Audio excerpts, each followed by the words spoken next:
So let's look at some examples of the nomenclature of ionic compounds. We'll look at how their connectivity results, and we'll look at how we should name them using standard conventions. Let's begin with the most famous and celebrated of all ionic compounds. That would be the one formed by the combination of sodium and chlorine. Now, it's probably true that your mom and them know this particular ionic compound. Sodium chloride, of course, is the common name, and we'll hash out the convention for that in a moment. But before we do so, as the first statement here makes, I would like to point out that in chemistry, of course, which is more general than consumer use, consumers all call sodium chloride salt, and the connections between sodium and chlorine in salt are common to a host of other ionic compounds as well. So what chemists generally do is use a term, salt, to mean any compound which has similar bonding characteristics as the combination of sodium and chlorine. So not only can you make a salt of sodium chloride, you can make a salt of lithium bromide, you can make a salt of magnesium fluoride, and on it goes. So again, generally speaking, chemists prefer to use the term salt to describe systems with elements that are making the same kind of connection as is commonly done in table salt. Okay, so in order then to understand how this ionic compound is formed, we will note the Lewis dot structures of the combining elements. They are sodium, which is a column 1 element with a single Lewis dot. They are chlorine, column 17 element with 7 valence electrons, so 7 Lewis dots. And of course, sodium is the metal and chlorine is the non-metal. And as described before, the metal is typically the larger element with big atomic radius, easy for it to remove its outermost dangling electron, to remove the excess angular momentum that it possesses. Chlorine with 7 valence electrons, but also in the non-metal region, smaller element, so incoming electrons can stick to it more efficiently. Chlorine has a higher electronegativity than sodium, so electrons are naturally transferred away from the sodium to the chlorine. When this occurs, what happens is that the sodium becomes a +1 oxidation number, the chlorine becomes a -1 oxidation number.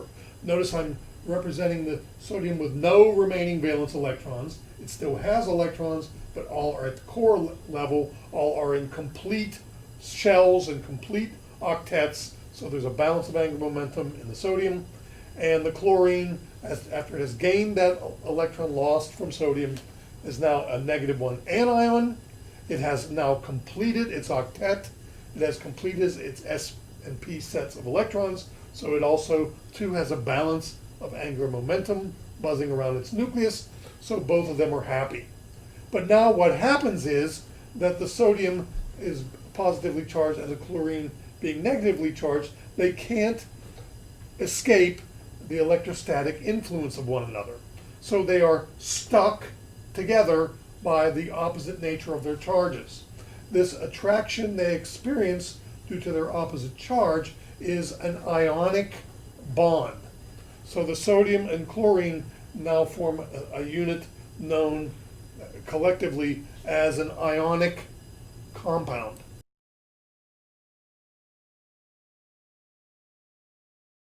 So now that we've established the mechanism by which the sodium and chlorine are attracted to one another, let's talk about representing symbolically this connection between them that describes this ionic compound.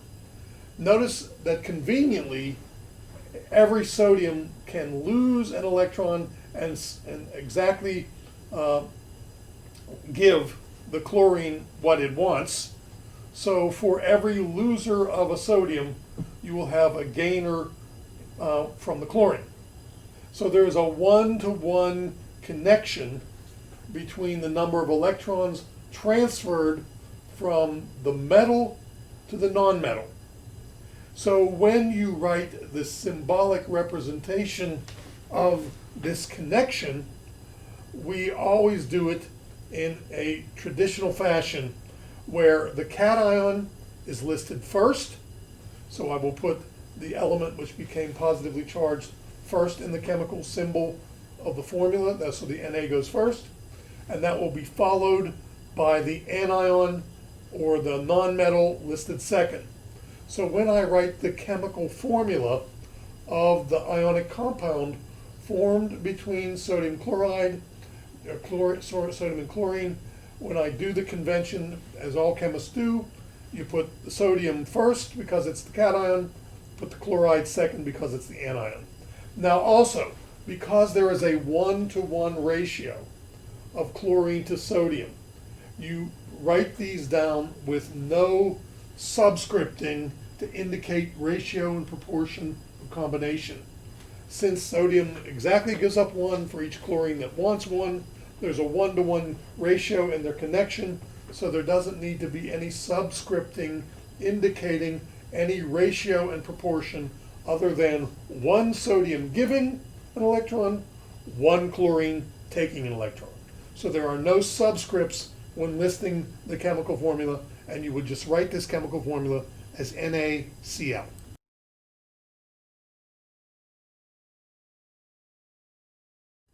When writing out or stating the name of this compound, there is also a convention which is held to in the chemistry community.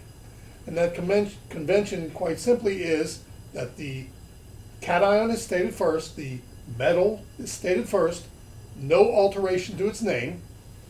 The monatomic anion, and I will again state that again, monatomic anions, meaning a single type of anion that is used as the anion, is stated second. So the nonmetal is stated second, but by convention, the suffix of the anion is changed from typically an INE to an IDE. So fluorine becomes fluoride, chlorine becomes chloride, iodine becomes iodide, and even if the endings are not INE, it's still the same kind of idea. Like for instance, nitrogen becomes nitride, phosphorus becomes phosphide. So if the nonmetal or the gainer of electrons occurs, you identify which material that is stated second in the name, and the ending is changed to an IDE ending. Now, it turns out that in some instances only one syllable of the original ending is dropped, and it turns out in some cases multiple syllables of the ending are dropped. And is there any rhyme or reason to what you should do in which case? I would have to answer no. For instance, when you have oxygen, which is a three-syllable word, it becomes oxide. Nitrogen, which is a three-syllable word, becomes nitride. Phosphorus becomes phosphide. But arsenic becomes arsenide. It's not arside. So there are some weird conventions, like iodine is not iide, it is iodide for its ending. So there is a little bit of irregularity in the convention as to how many syllables are dropped. And I guess the best way to say what you should do is just from getting used to what it would be from common usage of it, then you kind of figure out which case you drop more than one syllable and which you don't. But in this particular case, where sodium is the metal cation and chlorine is the nonmetal anion, you state the name of the metal first, followed by the nonmetal, and the nonmetal ending is changed.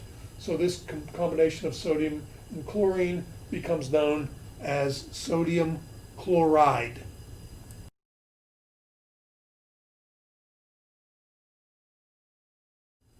Now let's discuss the reasoning behind why combinations such as this are known as ionic compounds.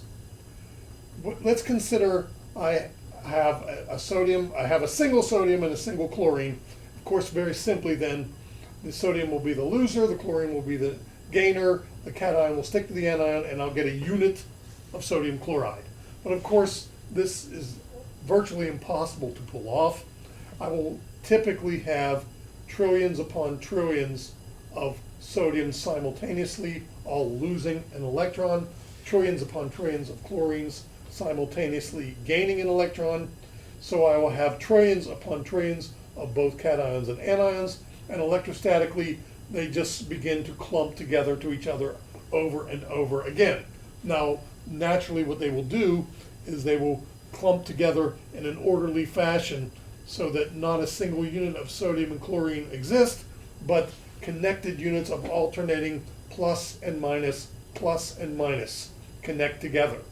Now, this doesn't just occur linearly, it doesn't just occur two-dimensionally, kind of as is being shown here, where I have rows and columns of alternating plus and minus charge, but in actuality you should consider this as occurring three-dimensionally, meaning I should have a layer coming out of the page which alternates a minus on top of a plus, and then a plus on top of a minus, and so on and so forth.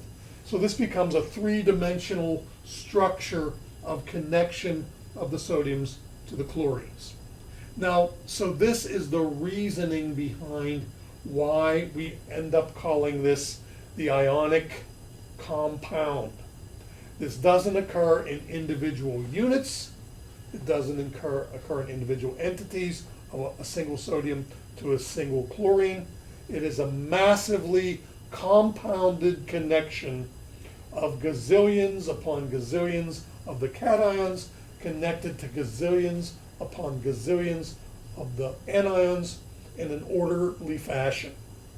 Now, what we do, though, instead of trying to write the name of this as sodium gazillion, chlorine gazillion, chemists look at the lowest whole number ratio of combination of anion to cation in the repeating lattice. The lattice is the massive combination of all these together, kind of like a fencing lattice would be massive combinations of the pickets.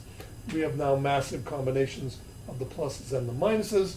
So then I look individually at the smallest whole number ratio of combination in the lattice, and in this particular instance, it's a one-to-one connection between each sodium to each chlorine. So the empirical formula is the lowest whole number ratio of combination that we see. So on the previous slide where we wrote NaCl, we were actually writing an empirical formula, because in true convention, there are trillions upon trillions of sodiums connected simultaneously to trillions upon trillions of chlorines. So we write the empirical formula as the lowest whole number ratio of that. That would be NaCl, implying one-to-one combination at the empirical level. Okay, now a couple other things to mention before we go onward. The cartoon circles I'm showing here are in no way attempting to represent the true ionic radii of the cation and anion in this connection. So in actuality, what it turns out is that the cations shrink dramatically upon the atoms becoming positively charged. The anions balloon dramatically when the anions become negatively charged.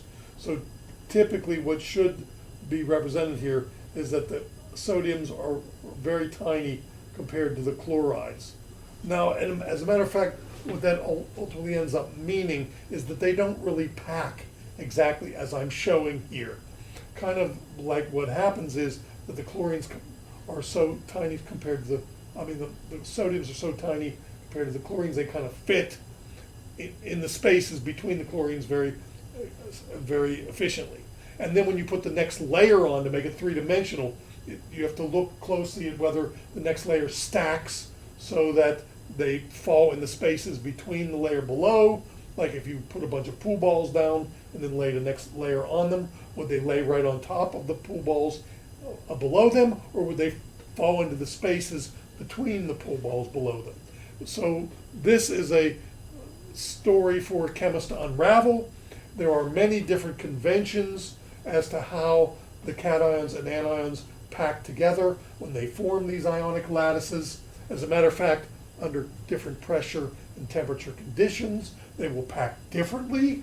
So a lot of effort has been placed in chemistry in unraveling ionic lattices for various cation and anions, particularly at different conditions of temperature and pressure. So this is a region of study in chemistry itself, just how do these things actually pack together when forming the ionic lattice. We're not going to concern ourselves with all that gore and detail. However, it is a very interesting story.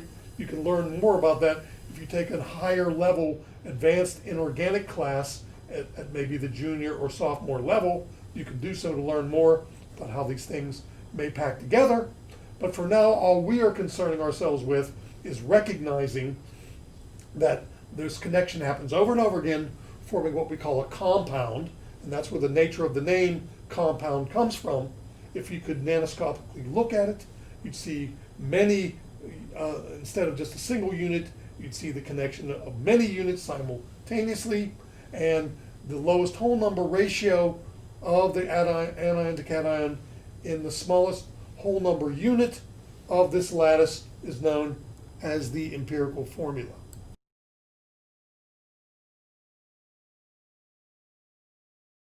Let's look at some further examples of ionic compounds formed between combining elements.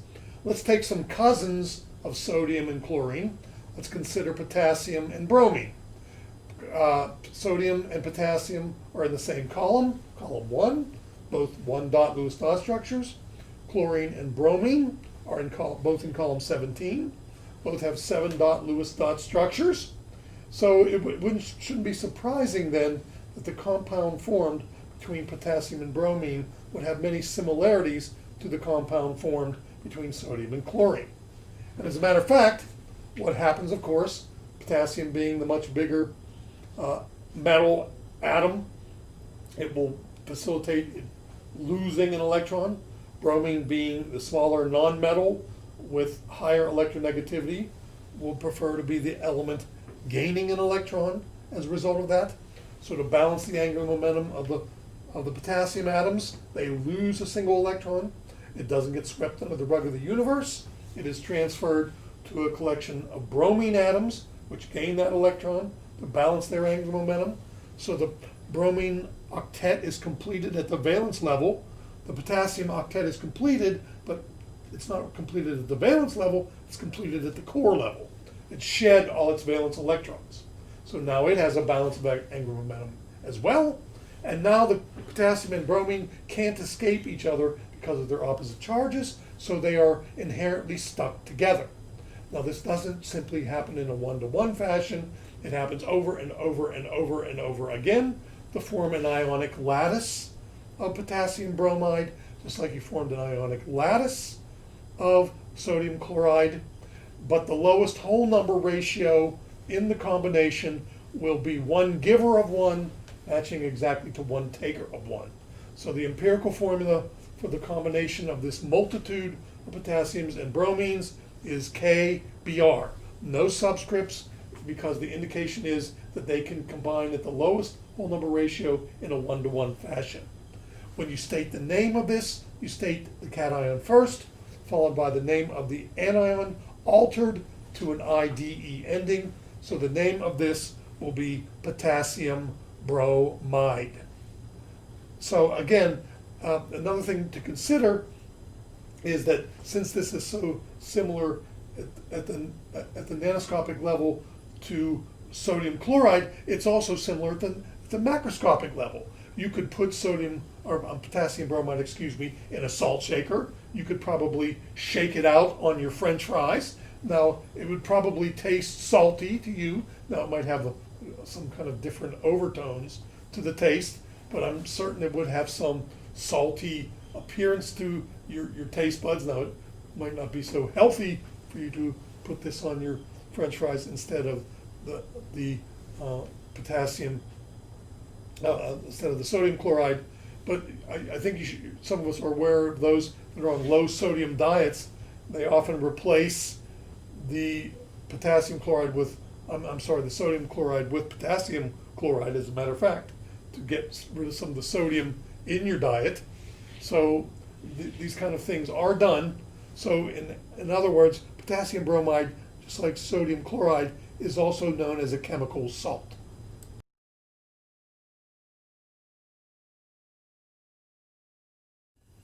As another example, let's look at the combination of calcium to sulfur. Calcium is a column 2 element. It therefore has 2 Lewis dots. Sulfur is a column 16 element, beginning in a neutral form with 6 Lewis dots.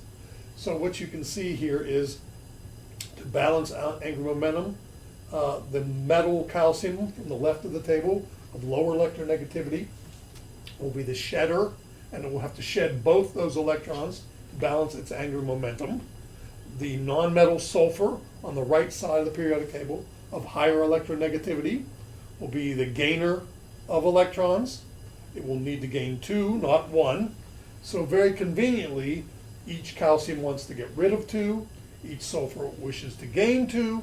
So after they undergo a transfer of electrons, calcium is shown below with an oxidation number of +2. Sulfur is shown oxidation number -1. Notice there is no dots around calcium. We're indicating all valence electrons are removed. It still has electrons. They are all at the core level. They are all in paired electron sets, so it has a balance of angular momentum at the core level.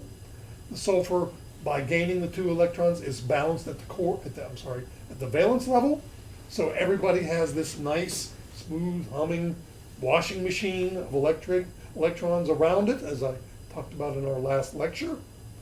And there's a nice matching of, for each calcium losing 2, each sulfur wants to gain 2.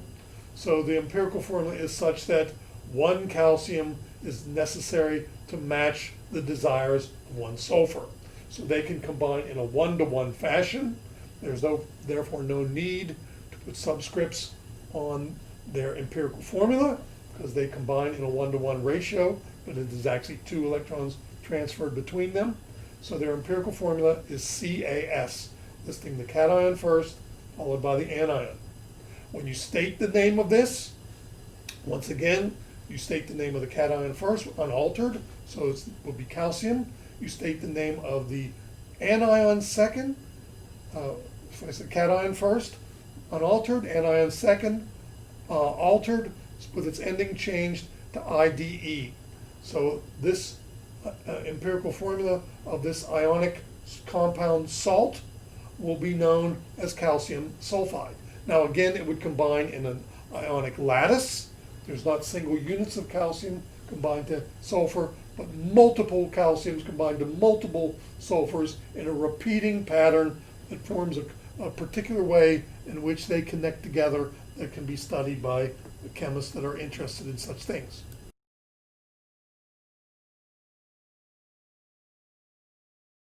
In this case, let's look at the combination of lithium and sulfur instead of calcium and sulfur.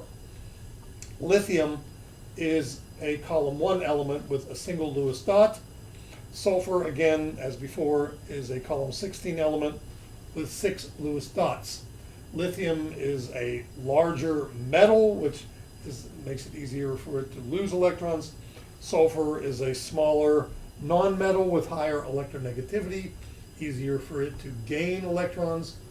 But what you'll notice here is that to balance the angular momentum on the lithium, it only needs to shed 1 electron to become a +1 oxidation number, whereas the sulfur needs to gain 2 electrons to balance its octet and have a -2 oxidation number. So the lithium and sulfur don't seem to be compatible in match. So what happens is a lithium says, why don't I call my cousin? My cousin is also willing to give up 1 and only 1 electron. So if we each give you 1, the sulfur can then get the 2 that it desires.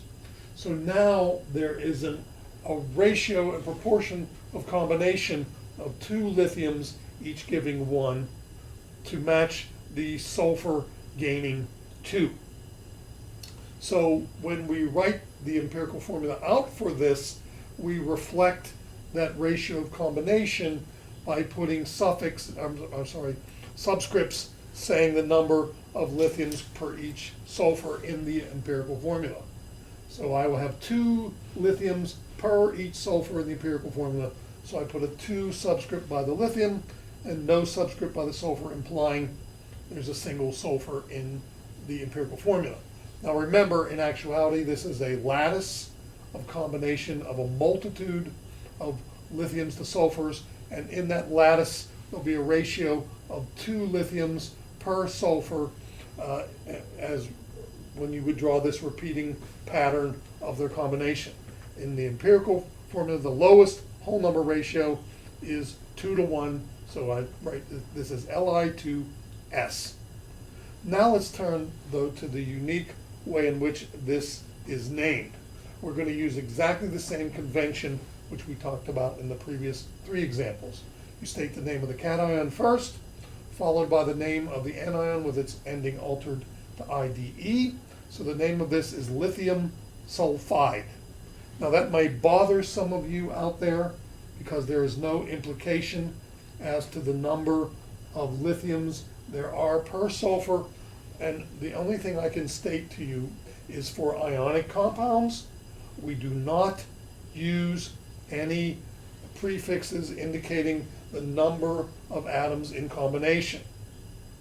So for this particular ionic compound, when you have elements of nonmetal combining with elements of metal, when you have elements of low electronegativity combining with elements of high electronegativity, you use no prefixes. It is simply stated as lithium sulfide. I would write this off as to being a matter of chemical arrogance, meaning you're supposed to understand that lithium is in the column that's only going to give 1 electrons, and sulfur is in a column that requires 2. So of course, it's necessary that 2 lithiums are combining with 1 sulfur. You're supposed to have understanding in the stating of the name that that's the way that this must occur. So therefore, there is no reference to the number of combination when the elements combining are in definite oxidation states. The lithium is definitely a +1, the sulfur is definitely a -2, so even though there's a 2 to 1 ratio of lithium to sulfur, you don't need to state that. So what, again, I would say is, of course, you could probably think of examples where you do use prefixes, most notably something like carbon monoxide and carbon dioxide. That's a completely different situation. That is not an ionic compound. We will talk about what the implications are there a little later, but the point would be is that when carbon combines with oxygen, you actually have a nonmetal combining with nonmetal. You can have different oxidation numbers between the combining atoms when they are hooking together. So in a case where you can have varying oxidation numbers, it is necessary to state which oxidation state you're using, and so that's when you would use the prefixes. Here, using ionic compounds where the combining elements have definite oxidation numbers, you never use any prefixes to tell you how many are in combination.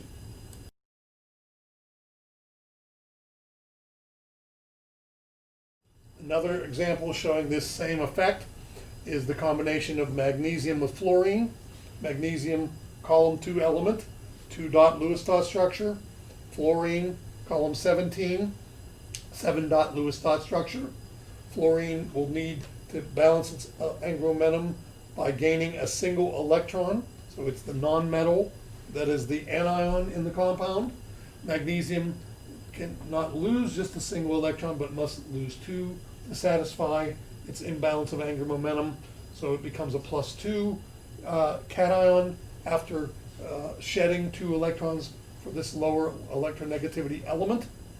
So as a result, you will need 2 fluorines each gaining an electron to satisfy the 2 electrons being lost by a single magnesium. So the ratio of combination of magnesium to fluorine is 1 magnesium for every 2 fluorines. So I would write the empirical formula as MgF2. But once again, adhering to the fact of chemical arrogance, which says that you're supposed to know the fact that you would need 2 fluorines, because of course fluorine has an oxidation number of -1, because while magnesium has an oxidation number of +2. So you don't need to state in the naming of the compound that fact. So the name of this, despite the ratio of combination displayed in the formula, is stated for the ionic compound as magnesium fluoride.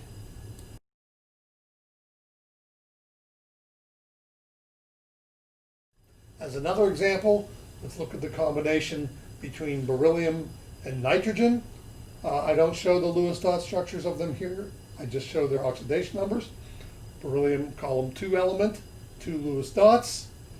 It's a metal, larger size, easier for it to shed the electrons than gain an additional 6. Nitrogen column 15 element. It's in the column with 5 Lewis dots, and it being a nonmetal of higher electronegativity, it's easier for it to gain rather than lose electrons. And in order to complete its octet, nitrogens each need to gain 3 more electrons. So when I look at this ratio and proportion that they would need to combine with, when I have givers of 2 and takers of 3, I find the least common multiple between 2 and 3. That would mean 6 electrons transferred between the 2. In other words, 3 berylliums each becoming +2 can combine in a whole number of transfer of electrons to 2 nitrogens each accepting 3. So there's a 2 to 3 ratio of cation to anion in this particular combination. So the empirical formula, or lowest whole number ratio in the ionic lattice of the multitude of berylliums connected to nitrogens, would be Be3, representing 3 berylliums each losing 2 electrons, to N2, representing 2 nitrogens each gaining 3 electrons. Be3, N2 is the empirical formula. However, holding to convention, it is again, once again, since these are ionic in nature, and there's a definite transfer of electrons between metal and nonmetal, the transfer of electrons is implied, and you simply state the name cation first, followed by anion with altered ending, and that would make the name of this beryllium nitride.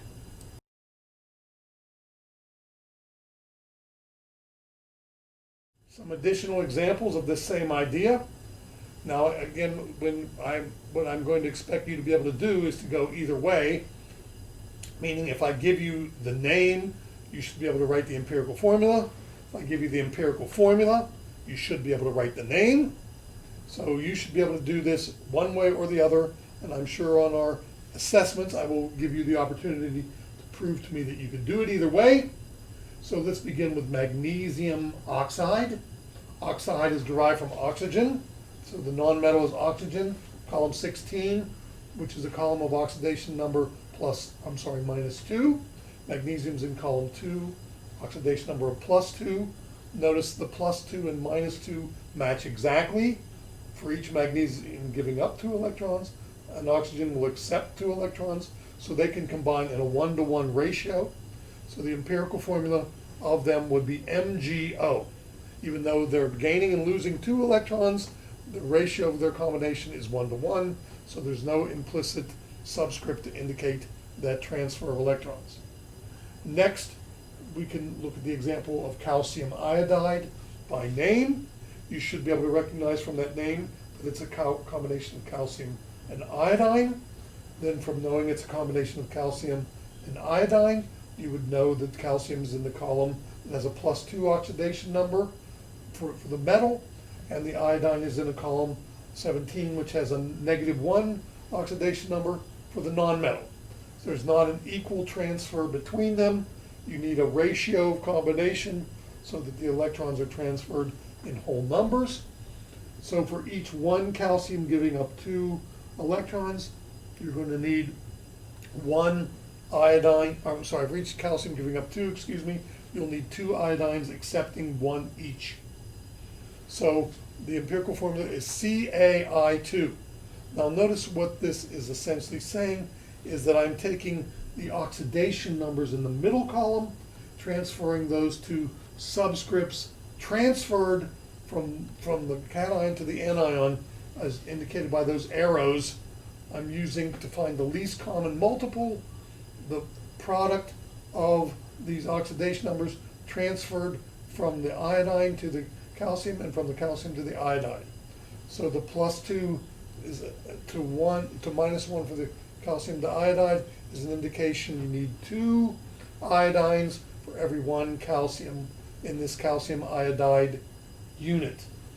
If I was going to look for boron sulfide, boron is the cation, it's listed first, it's going to be the cation. Sulfide is the anion that has the altered name derived from sulfur. Boron is in column 13 with 3 Lewis dots, so it would shed those to become a +3.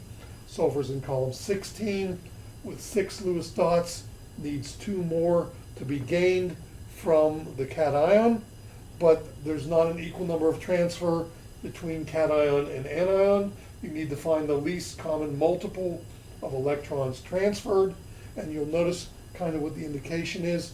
The oxidation number of the anion becomes the subscript on the cation, and the oxidation number on the cation becomes the subscript on the anion. So the empirical formula of boron sulfide would be B2S3, even though in naming this compound there's no reference to the ratio and proportion of B to S.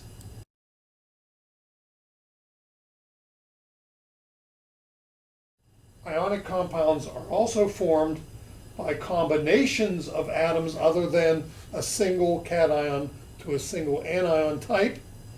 And in this sense, what they are often referred to as the use of polyatomic ions. So we can have monatomic ions, either in a cation or anion form. We can have polyatomic ions in an anion or cation form. Now, as we state here in the definition, polyatomic ions are collections of atoms, and we'll see most of them actually have oxygen. The ones that have oxygen are generally anion polyatomic ions. And these collectively work together to act as the ion in the formation of these ionic compounds. Now, what you will notice is that the formula of these polyatomic ions are fixed. They're always the same, no matter what other ion they are combining with in forming the ionic compound. So the chemical formula of them is always the same. It is unvarying. And also the oxidation number of these polyatomic ions is always the same. No matter what other ion it is combining with, it will have the same polyatomic form, whether it's combining, say, for instance, a sulfate with the same form, SO4, whether it's combining with magnesium, iron, copper, any cation that you wish to choose. Sulfate will be sulfate, and it'll be SO4. So now what we're going to do is we're going to list the polyatomic ions that I will require that you are familiar with for the use in forming ionic compounds.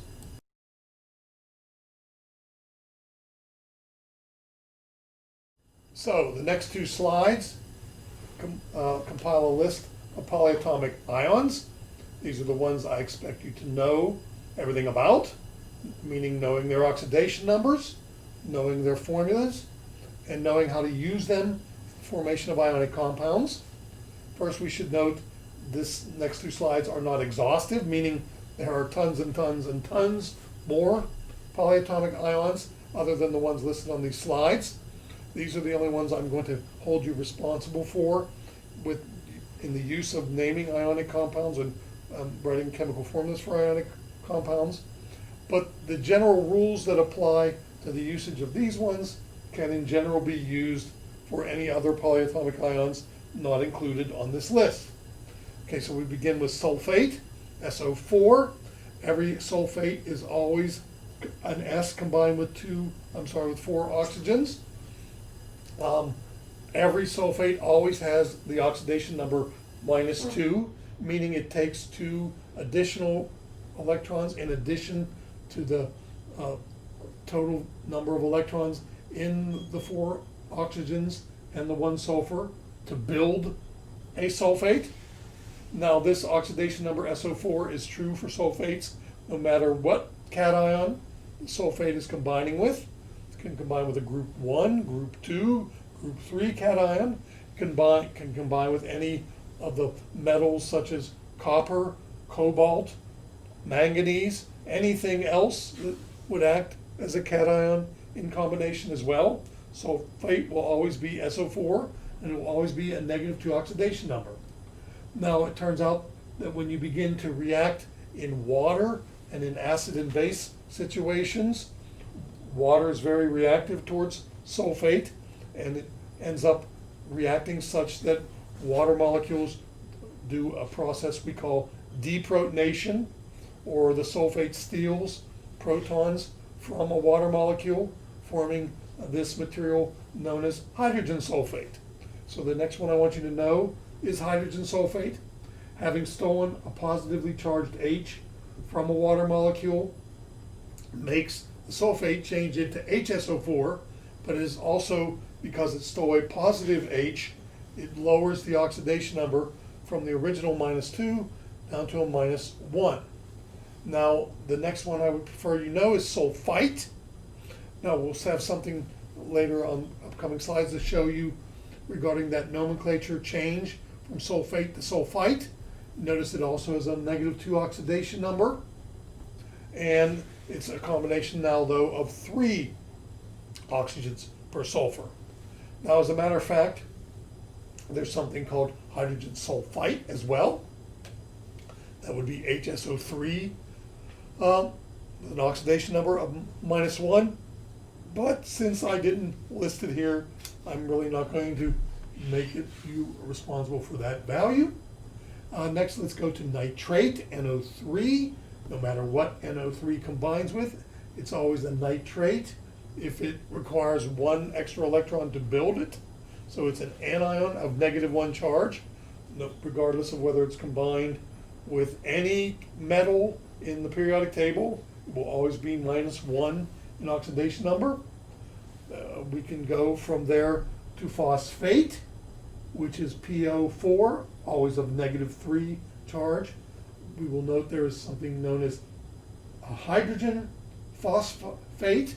This is when phosphates in water react with water molecules, stealing a proton or a positive H from them, making HPO4, which makes a -2 oxidation number from the original PO4 of -3. And in some instances, the hydrogen can react with 2 water molecules, taking 2 H's from them, 1 each, leaving behind H2PO4 or dihydrogen sulfate, which has an oxidation number, as you see there, of -1. Now, likewise, as we saw with sulfate, I can have a form of phosphate known as phosphite. Notice it changes the number of oxygens combined with the phosphorus, not the oxidation number. So a phosphite would be a PO3 with a -3 instead of a PO4 for phosphate with a -3.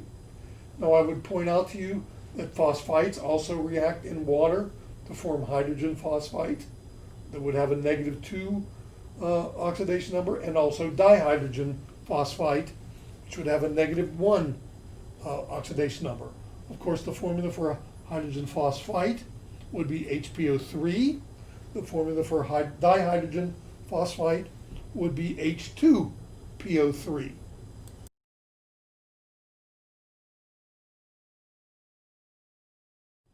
Here is a second slide of polyatomic anions. Just like the first slide, I am going to require that you know the chemical formula of these polyatomic ions. I'm going to require that you know the oxidation number of these polyatomic ions as you see them listed here.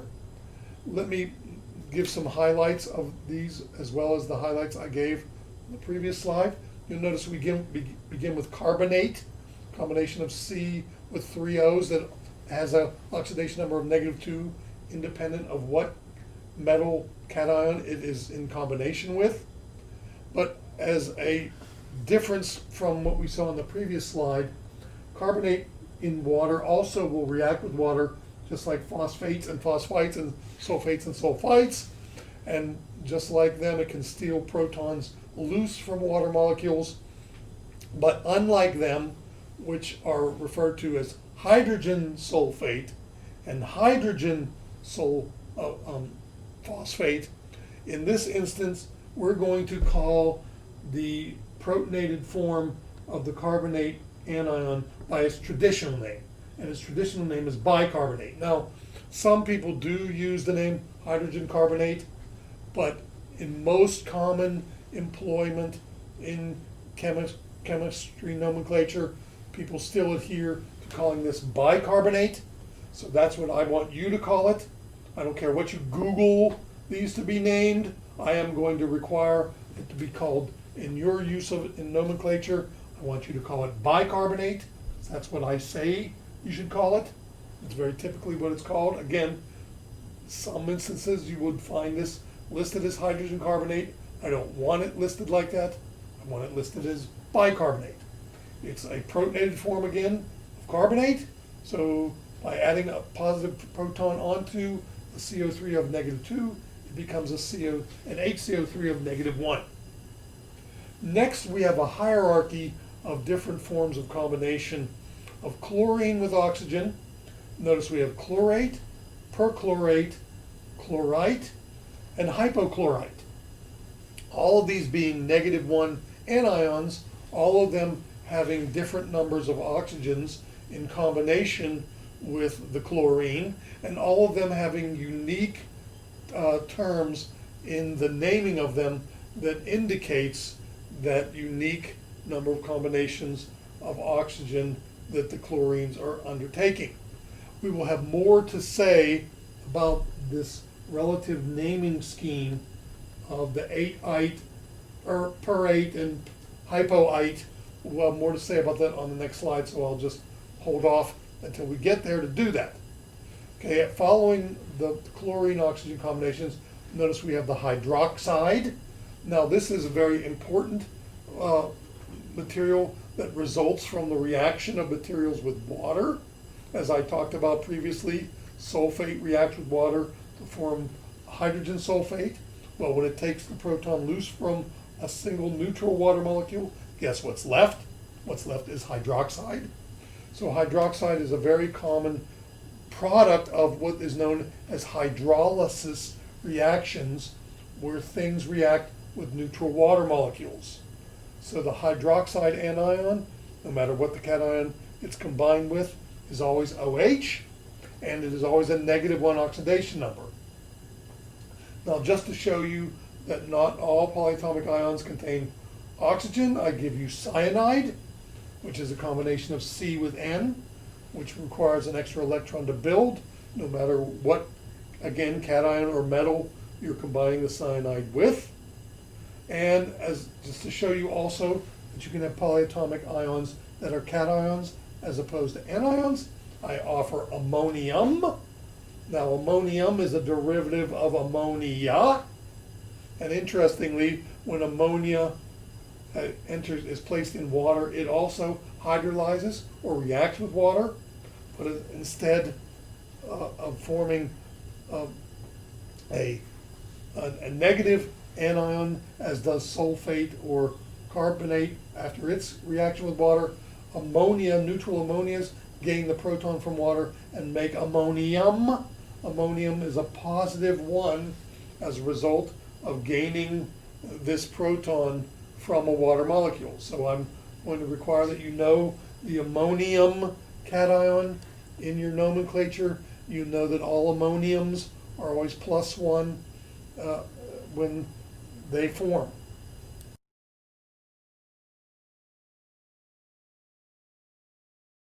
Let's talk a little bit about the conventions in polyatomic anion nomenclature. First, let's begin with a non-polyatomic, meaning a monatomic. Any monatomic anion has the ending of the original element name changed to IDE. This is what we had been talking about previously in our examples of things such as sodium chloride, magnesium fluoride, and so forth. Single atom, no combination with oxygen, just change the ending of the ion to IDE.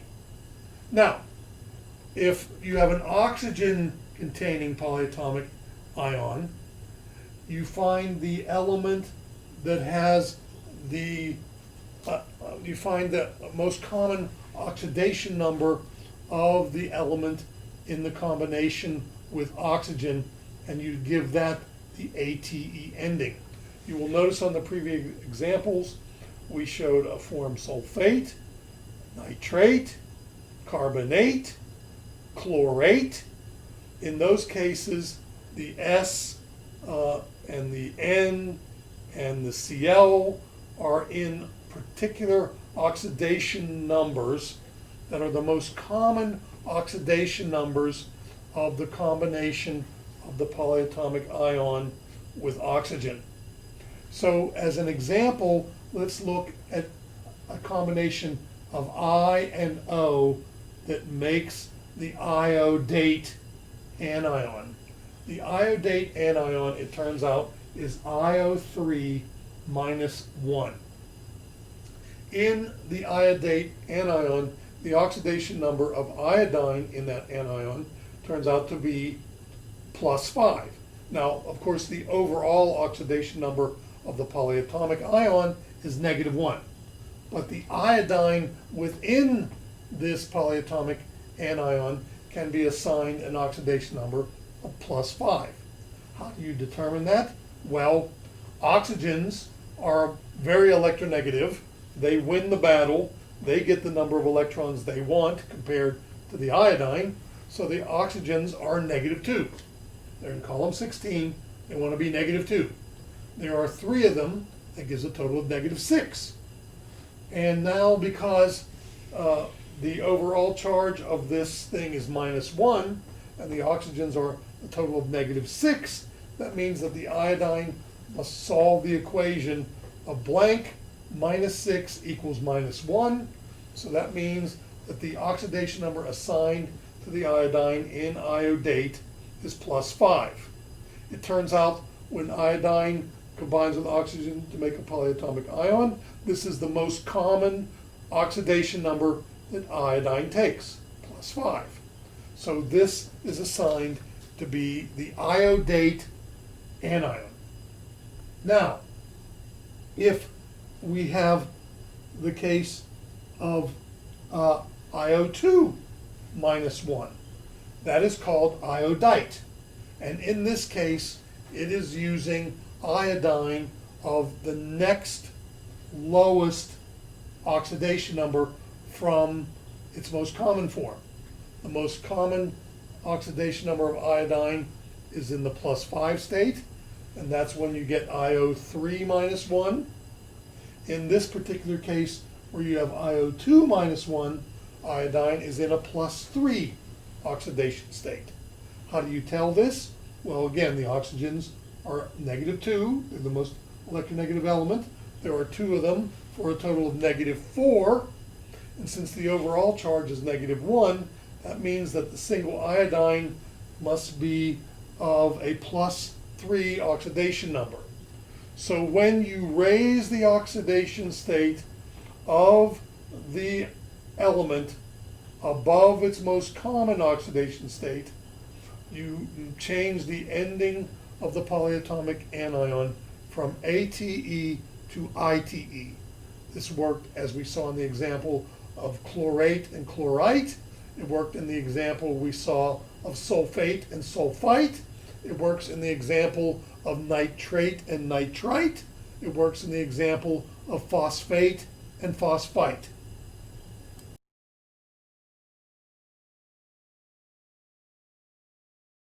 In the case that the element in the polyatomic ion combining with oxygen is even in an even lower oxidation state, then you change the naming of the polyatomic ion by adding a prefix of hypo and a suffix of ite. So in this particular example, I show IO1 minus 1 or IO minus 1. The IO minus 1 anion has, in that case, iodine in the +1 oxidation state. How do I determine iodine's in the +1 oxidation state in IO minus 1? Well, oxygen, again, being the more electronegative element, is the -2. The overall oxidation number of the polyatomic is -1. So therefore, the iodine, to make that work, must be in a +1 oxidation state. So what we've learned then from the previous slide was in the most common oxidation state, a +5 for iodine in this particular compound would be the iodate. When you reduce that to an iodine in a +3 oxidation state, you will get iodite. And now if I reduce that even further to iodine in a +1 oxidation state, I get the case I call hypoiodite. The same pattern was displayed for the difference between chlorite, and hypochlorite. Okay, now, if instead of lowering the oxidation number, we happen to raise the oxidation number, you change the naming of the polyatomic anion by adding a per as a prefix and an ate as a suffix, as I show in this particular case of IO4 minus 1. In IO4 minus 1, what we can find by analyzing the oxidation number of the iodine, we would find that the oxidation number of iodine in that case is +7. How would we do that again? Well, there are 4 oxygens, each being -2. That's a total of -8. The overall oxidation number of the polyatomic is -1. So to make that work, the single iodine must be in a +7 oxidation state. This is above the most common oxidation state, which we talked about previously for the iodate case, is when iodine is IO3 minus 1. That's when iodine is in the +5 oxidation state. So when I bump the oxidation state up, I indicate that by changing the naming system, by putting a per prefix and an ate suffix. So IO4 minus 1 is the per iodate anion.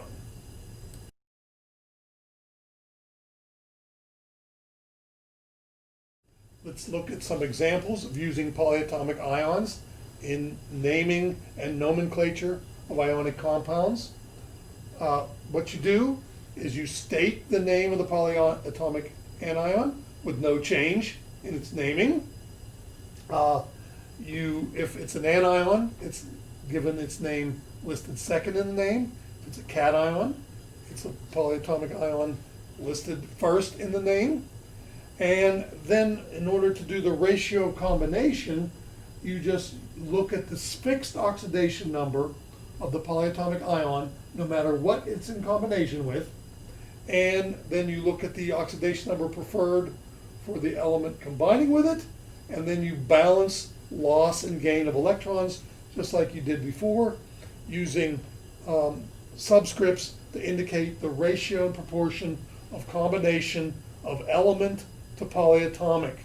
And so you just write the comments or the empirical formula name representing those combinations. As I show, for example, here, what would be the empirical formula and and name of the compound formed between sodium and nitrate. Well, sodium is in column 1, has a +1 oxidation number. Nitrate is nitrate is nitrate. No matter what it's combined with, it's always NO3. No matter what it's combined with, it's always -1. So you have a giver of 1 from the sodium and a taker of 1 from the nitrate. They match in a 1-to-1 ratio. So you write the chemical formula by listing cation first, anion second. That would be NaNO3. No subscripting necessary because there's a single sodium per nitrate in the empirical formula. When you state the name, you name the cation first and name the polyatomic anion second. So the name of this is simply sodium nitrate. Now once again, this would form an ionic lattice, just as would sodium chloride. And all you would do is replace the chlorides in that lattice with nitrates. So you'd have an Na, then an NO3 group, then an Na, then an NO3 group, and an Na and an NaO3 group over and over and over again in an ionic compound. The empirical formula is the lowest whole number ratio of this combination. It's a single Na to a single NO3.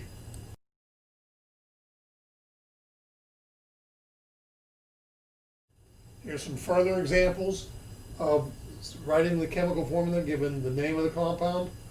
Now again, let me point out to you that when I ask you to do these things, there will be instances where I will give you the empirical formula and ask you to give me the name. There will be instances where I give you the name and ask you to give me the empirical formula. So please make sure you can do them in either order. Suppose I have the name beryllium carbonate. I would look for beryllium in the periodic table and find it in column 2 and note that it is a +2 oxidation number in that column. Carbonate is carbonate no matter what it's combining with, and eventually you should know from memory that it is a -2 oxidation number. So you'll notice essentially we have, just like we had in the monatomic case, that we would have a giver of 2 and a taker of 2. They match in a 1-to-1 ratio. So when I write the empirical formula of this lattice, I need 1 Be for every 1 CO3. So the empirical formula is BeCO3. Now let's turn to the case of lithium sulfite. Sulfites are SO3s, always, no matter what they're in combination with. Sulfites are always -2 in charge. Lithium is a column 1 element. It's always a +1 oxidation state. No matter what it's combining with in an ionic compound, it will only be a giver of 1. So now we have an imbalance of charge transfer. The lithium is not willing to give enough electrons to satisfy the sulfite. So you're going to need 2 lithiums, each giving 1, to satisfy the sulfite requiring 2. So when you write the empirical formula of this, you will write a subscript of 2 by the lithium to indicate the 2-to-1 ratio of combination of lithium to sulfite. Now notice, when stating the name, you do not give implication of the 2 lithiums in the name. It's implied that you know that the lithium is going to be a +1 and the sulfite is always a -2. So it's implied that you know, without needing to state the fact, that there are 2 lithiums in the combination, so that the name of this is lithium sulfite, independent of the fact that there's 2 lithiums present. Okay, let's turn to the example of calcium chlorate. Chlorate is one of the several of the chlorine oxygen polyatomic anions I want you to know. It's where the chlorine is in its most favored oxidation state. Matter of fact, it turns out that's a +5 oxidation state for the chlorine in that particular combination.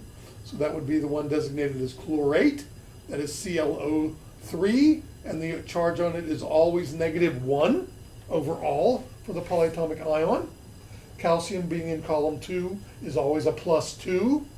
So now what I need, since the ratio of combination an electron transfer is not balanced. Calciums want to give up 2, but the chlorates are only willing to accept 1, so I need 2 chlorates for every 1 calcium. So notice very importantly how I pull this off. I take the entire polyatomic ion, enclose it in parentheses, and put the number required in the ratio on the outside of the parentheses surrounding the entire polyatomic ion. Make sure you adhere to this policy when you are writing the chemical formula of the nomenclature of the names of these compounds. Entire polyatomic ions encased in parentheses, the ratio and proportion of them placed on the outside.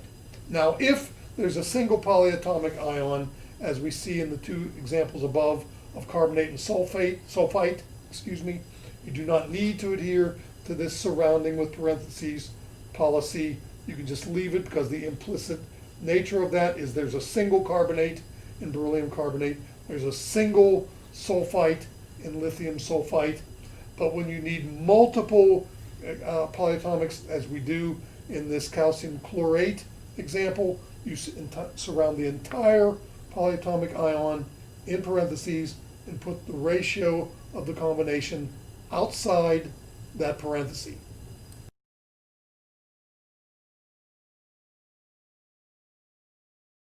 This slide shows some more examples of the same idea. Let's point out for certain the way in which the first example is written. This is the example for aluminum hydroxide. Aluminum is in column 13 with a 3-dot Lewis dot structure, and so it has a +3 oxidation state in that column. It's in combination with hydroxide, which is a polyatomic ion OH that is always -1, independent of what it is combining with. When I write this formula, and let me make it clear to you that I see this done incorrectly all the time. Many times I will see it written ALOH with a 3, no parentheses. Again, ALOH with a 3 subscripted on the H. That is an indication of an aluminum with a single O and 3 H's in the empirical formula. That is not how to correctly represent it. To equalize loss and gain between the +3 cation and the -1 anion, you need 3 -1 anions for every 1 +3 cation. In writing that empirical formula, you should write Al parentheses OH close parentheses 3. That is the correct way to represent that. For magnesium with phosphite, phosphites are PO3, phosphites are always -3, magnesium is in column 2, that's always a +2. So you again have to equalize loss and gain, the least common multiple of 6 electrons transferred between the 2. You need 3 givers of 2 for every 2 takers of 3. So that would be Mg3 parentheses PO3 close parentheses 2 on the outside. Now to show how to do one with a polyatomic cation, such as ammonium nitride, notice first of all, this is nitride, not nitrate. If it was nitrate, it would be NO3 -1. Nitride is monatomic N, -3 because of the column N is in. So the oxidation number of the polyatomic cation is ammonium is always +1. The oxidation number of the single monatomic anion is -3 because nitride derives from nitrogen in column 15. So you need 3 givers of 1 to balance the 1 taker of 3. So that would be written NH4 in parentheses, or as we say, NH4 taken 3 times, N with no subscript.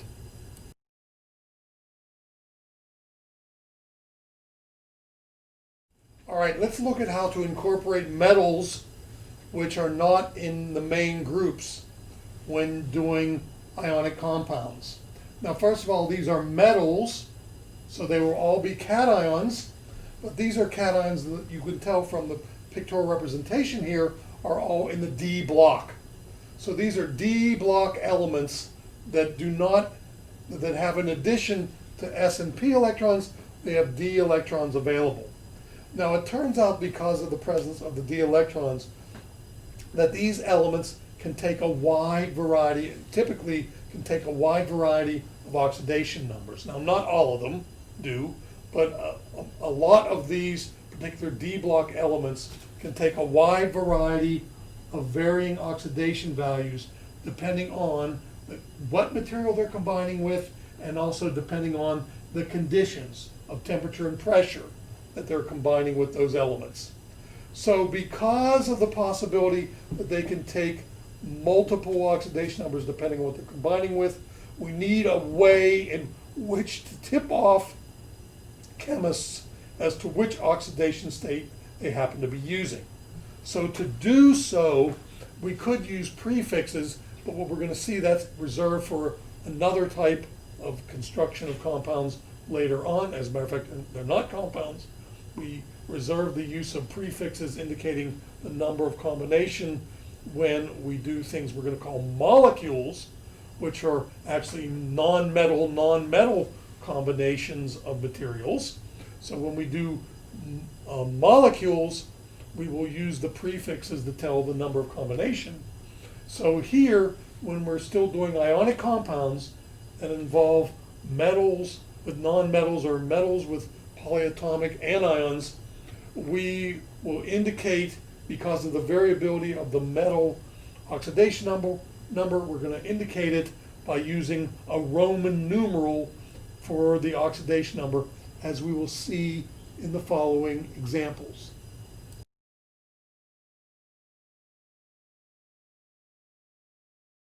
So I'm going to require that you're able to use these Roman numerals when you have D block elements, whether I give you the name of the compound and you write the empirical formula, or I give you the empirical formula and you state me the name of the compound.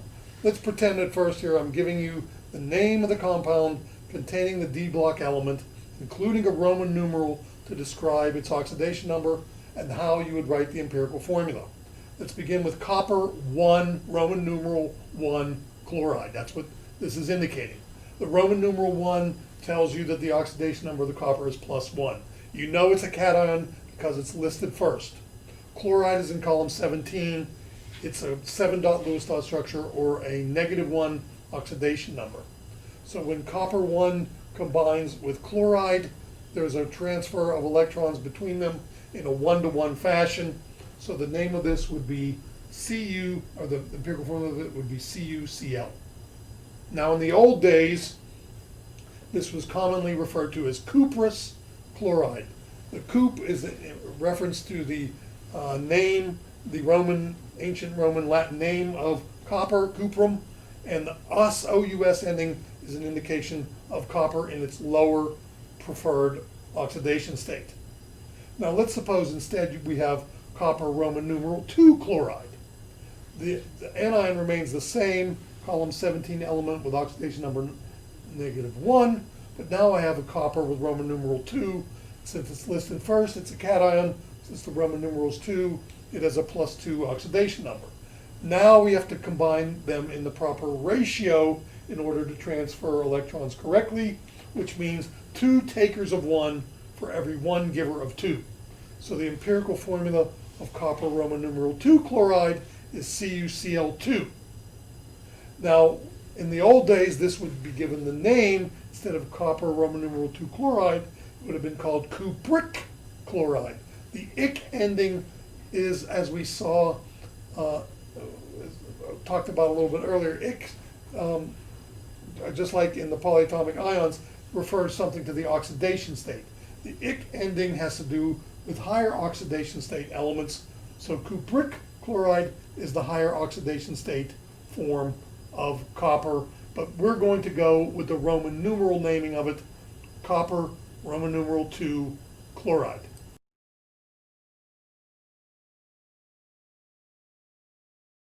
Here are some further examples of how to do that. Suppose you're given the name scandium Roman numeral 1 hydrogen sulfite.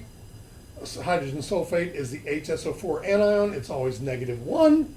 We're told scandium is in the +1 oxidation state. So the empirical formula would be SCHSO4. Nickel Roman numeral 2 chloride. Pretty much again, chloride is the column 17 -1 oxidation number state of that anion. And nickel, given Roman numeral 2, means it's nickel plus 2. So I have a plus 2 combination with a -1. I need 2 chlorides for every 1 nickel, so I'd write it NiCl2. Cobalt 3 carbonate. Carbonates are in the -2 oxidation state, whereas cobalts are, as listed here, given in the +3 oxidation state. So I have to equalize loss and gain of electrons. Carbonate -2, cobalt +3. So I'm going to need 2 +3s for every 3 -2s. So I would write that CO subscript 2, parentheses CO3, close parentheses, subscript 3 to make that empirical formula. Finally, manganese 6, that's Roman numeral 6, cyanide. Cyanides are always -1, so I put that in combination with the manganese that are Roman numeral 6, meaning they're +6.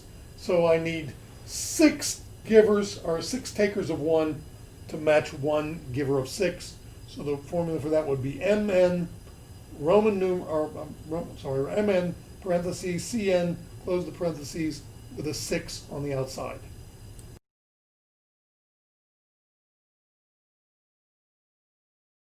Now I'm also going to expect that if I give you the empirical formula, that you could write me the name of it, including the Roman numeral that is required. So the first thing you do when you see an empirical formula such as VP, you determine if and only if it needs a Roman numeral at all. Remember, you use the Roman numerals to designate elements that are in the D block. If the element is in a main group, the cation does not need a Roman numeral.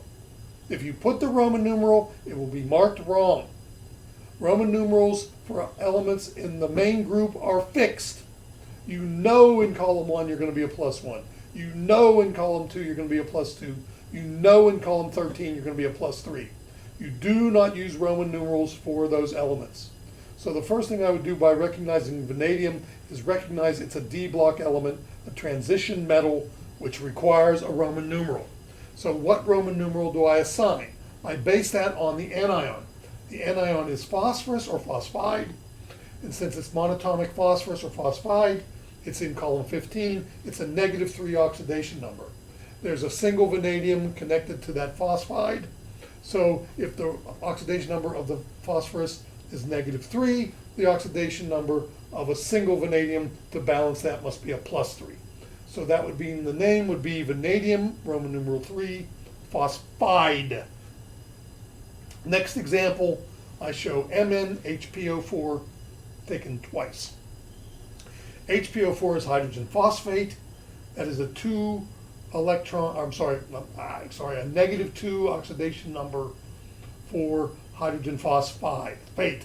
Hydrogen phosphate, without Roman numeral, necessary for a polyatomic ion, -2 oxidation state for that polyatomic. Now, what value should I assign to manganese in this particular empirical formula? Well, there are 2 hydrogen phosphates, each being -2. That's a total of -4. There's a single manganese giving those 4 electrons to the 2 hydrogen phosphates. The single manganese giving 4 electrons means it's a +4, so I will name that manganese, Roman numeral 4, hydrogen phosphate.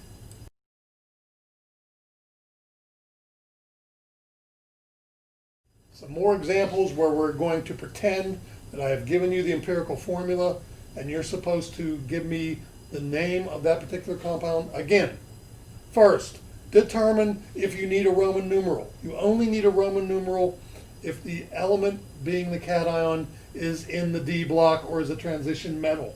If it's in a main group, you do not use a Roman numeral. And if you do use a Roman numeral, it will be marked wrong. So first I determined for Ti3N2 that The titanium is a D block element, so I'm going to require a Roman numeral. Then, because it's combined with nitrogen or nitride, polyatomic, it's not a polyatomic, it's a single monatomic. I refer to the fact nitrogen is in column 15. It's a -3 charge. There are 2 of these -3s, so that's a total of -6 charge. But however, there are 3 of the titaniums. The titaniums, 3 of them have to give the 6 electrons, so that means each titanium is giving 2 electrons. In other words, I've cross-multiplied, if you like, the oxidation number of the titanium onto the oxidation number of the nitrogen. So when I write the empirical formula of this particular, I'll write the name of this particular empirical formula, it'd be titanium, Roman numeral 2, nitride. Next example of Cr with NO3 taken 4 times. NO3 is nitrate. Nitrate is always -1. There are 4 of these -1s for a total of -4 total for the anion. There's a single chromium giving those 4 electrons, so that must mean the chromium is a +4. So I'd write chromium, Roman numeral 4, nitrate. Next, I have Fe with parentheses OH taken twice. Hydroxide is OH. Hydroxides are -1. There are 2 of them present for a total of -2, given by a single iron, so that must be iron, Roman numeral 2, hydroxide. Finally, I have Cu3PO4 taken twice. Okay, so the phosphate is PO4. Each phosphate is -3. And there are 2 of them present, so that's a total of -6. There are 3 coppers giving those 6 electrons, so each of the 3 coppers must be giving 2. Notice again, it's like a cross multiplication of their 2 oxidation numbers to end up being copper, Roman numeral 2, phosphate.